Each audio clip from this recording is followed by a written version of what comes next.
Saludamos ya a Patricia García, socia directora de Macroyield. Hola Patricia, ¿qué tal? ¿Cómo estás? Buenas tardes. Muy bien, muchas gracias. Sí, ¿te escuchamos bien, Patricia? Hola.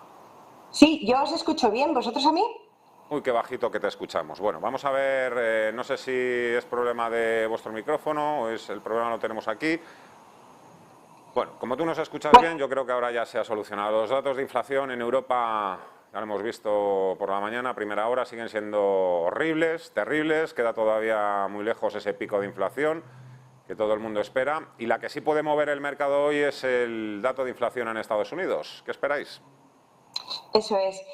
Es verdad que es muy probable que lo que veamos en Estados Unidos sea una moderación en el dato de IPC, que ya los precios de la energía y el probable deterioro en el consumo que ya se está viendo puedan mover esa inflación hacia abajo. Pero como tú decías al principio, el margen para la decepción en los inversores es muy alto porque están esperando un dato de IPC quizá mejor de lo que al final pueda salir, sobre todo si miramos el dato subyacente. Hay cosas que no dependen tanto de la energía y que pueden seguir estructuralmente altas, y la FED está hablando de un 2% y estamos en niveles en la subyacente de casi el 6%. Entonces, tenemos que tener cuidado porque quizá el mercado en los últimos días ha estado demasiado complaciente y pensando en una FED que pueda empezar a dar marcha atrás, y nosotros esa marcha atrás no la vemos tan inminente como quizá están queriendo ver los inversores, con lo que este dato hoy podría decepcionar, y si no decepcionara el dato hoy, tendríamos a lo mejor que esperar a la decepción la semana que viene y que Powell sea el que tiemple un poco los ánimos y que rebaje las expectativas que están esperando a ese freno o a ese levantar el pie del acelerador por parte de la FED. Así que, bueno, pues es verdad que el Jackson Hole no está tan lejos, y el Jackson Hole dejó muy claro que el objetivo de la FED es atacar la inflación, que la inflación tiene consecuencias muy negativas para la economía y que quizá tengamos que ver un poco más de dolor en la economía antes de que la FED decida levantar ese pie del acelerador. Seguimos hablando de Jackson Hole, han pasado casi 20 días, pero bueno, yo creo que todos tenemos grabados, ¿no?, en la memoria ese discurso de 7 minutos y medio que pronunció el presidente de la Reserva Federal, aunque le sobraron 7 minutos en ese discurso. Entiendo, por tanto, que un dato del 8% no va a cambiar mucho los planes de la FED de subir los tipos en 75 puntos básicos la próxima semana, pero que sí, de alguna forma, hay que esperar un cambio en el tono. Si poco a poco se va confirmando que se va moderando esa inflación. Nosotros no vemos todavía ese cambio en el tono.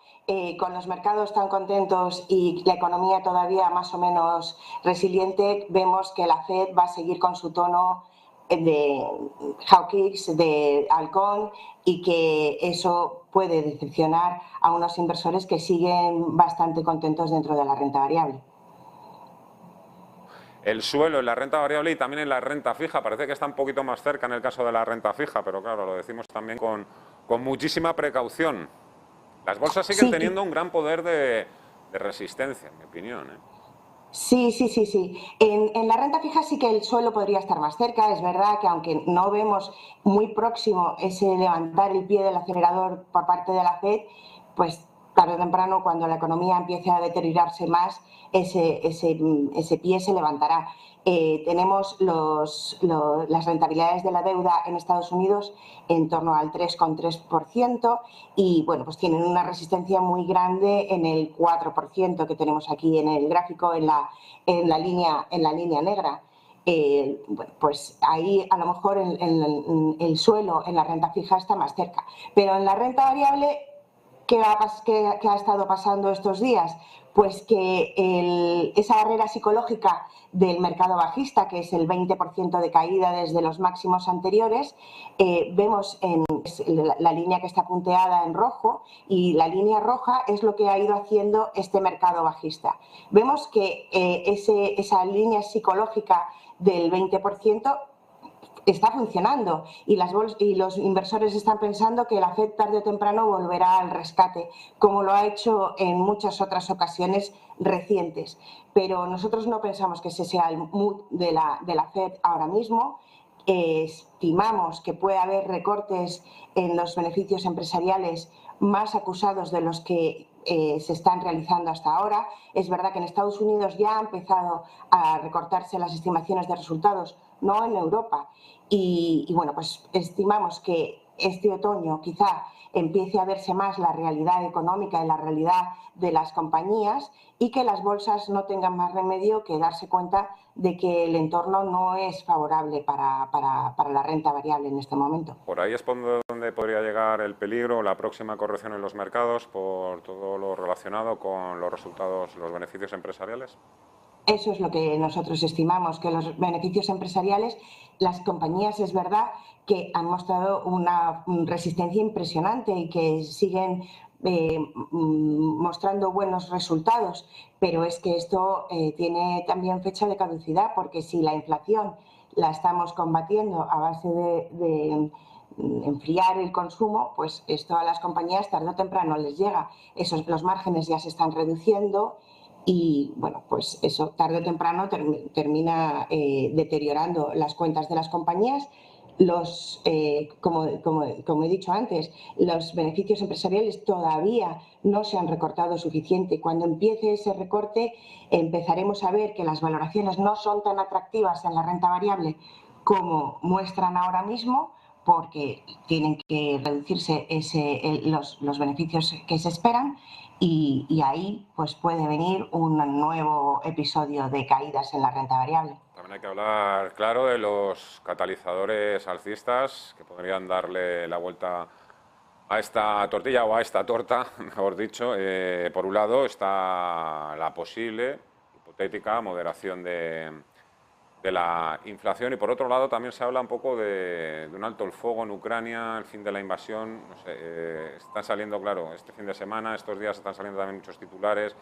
A Putin, pues bueno, le están creciendo un poquito los enanos, tiene por un lado a muchos cargos electos que están pidiendo su dimisión, le acusan de alta traición y por otro lado también pues, estamos enterando de que el ala dura del ejército ha pedido incluso ejecutar a los comandantes sobre el terreno que están en principio perdiendo esa guerra en Ucrania. ¿Cree que por ese lado, por el tema del conflicto en Ucrania, la guerra podría aparecer próximamente un catalizador al alza?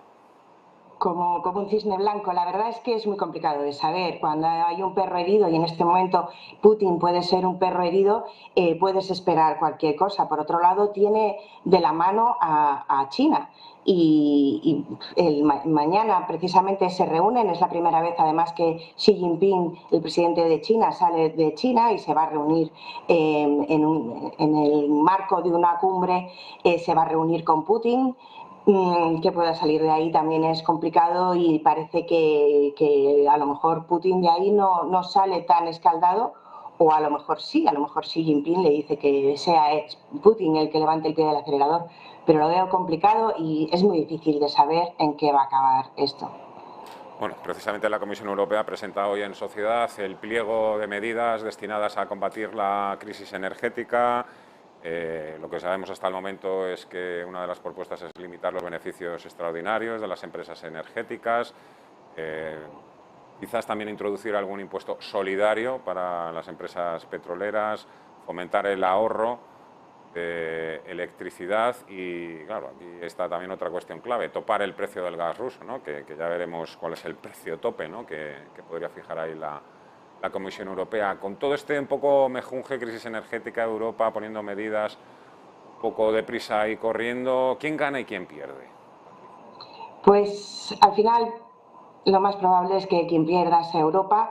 Estamos viendo que Europa sí, en este gráfico que preparó el Financial Times de Bruegel, vemos cómo es verdad que en cada cajita vemos cada país y cómo dependían del gas ruso, es lo rojo, y cómo dependen ahora es la parte derecha de la cajita. Bueno, pues vemos que muchos de ellos han ido reduciendo su exposición al gas ruso, que la parte del GNL está incrementándose, que bueno, pues que se están buscando otras fuentes. Pero sinceramente quien parecía que podía salir reforzado de todo esto eran las energías renovables, la solar y la eólica sobre todo, porque vamos a pensar una cosa, quizá aguantemos este invierno porque hemos llegado con unos niveles de reservas de gas incluso por encima de lo que se esperaba, por encima del 80%, pero ¿qué va a pasar en 2023? Si no tenemos todavía preparado las infraestructuras para sobrevivir sin el gas ruso, pues es muy complicado de saber. ¿Quiénes podían darnos un poquito de balón de oxígeno rápidamente? La energía solar o la eólica.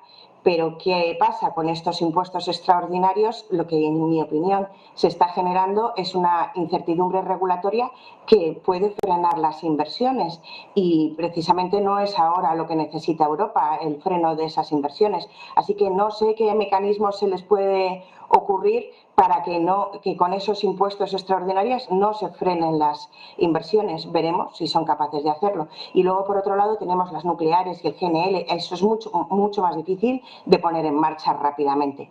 Bueno, pues a largo plazo, quizás sí, infraestructuras para el GNL o para las nucleares, pues sí que tengan recorrido.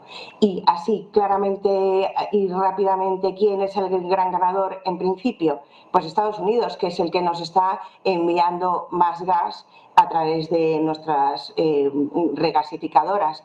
También esas regasificadoras tienen una capacidad limitada. Pero bueno, en principio, así sale reforzado Estados Unidos frente a Europa. De hecho, recientemente Goldman Sachs ha publicado un informe en el que dice que es preferible invertir en un mercado incierto como es Estados Unidos que en un mercado desastroso como es el europeo. No solo se ha publicado ese informe de Goldman Sachs en las últimas horas, me quedo también con otros dos. JP Morgan dice que no ve una recesión profunda en Estados Unidos, apuesta más por el aterrizaje suave y contrasta y mucho con otro informe en una encuesta, en este caso realizada por el Deutsche Bank, en el que la mayoría de los encuestados, inversores, prevén una caída adicional del 20% en el S&P 500. ¿Con qué te quedas de todo esto?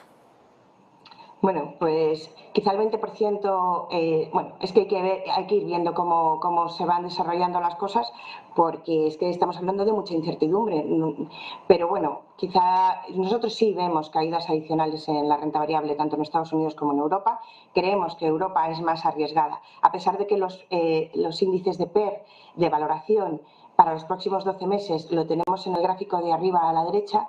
Este es el relativo entre el Eurostoxx y el Standard & Poor's 500. Están en niveles que vemos pues mínimos. Están por debajo incluso de la crisis de deuda del año 2011-2012 en Europa. Bueno, pues ahí podríamos decir, uy, qué atractivo puede estar Europa, ya vamos a poder arriesgarnos. Pero lo que estamos viendo es que, como decía antes, no se están recortando los beneficios las estimaciones de beneficios empresariales en Europa, con toda la incertidumbre que tenemos encima. Y vemos aquí también en el gráfico de abajo, la izquierda, cómo el momentum de resultados en el Eurostoxx es mejor que en el caso del Standard & Poor's 500.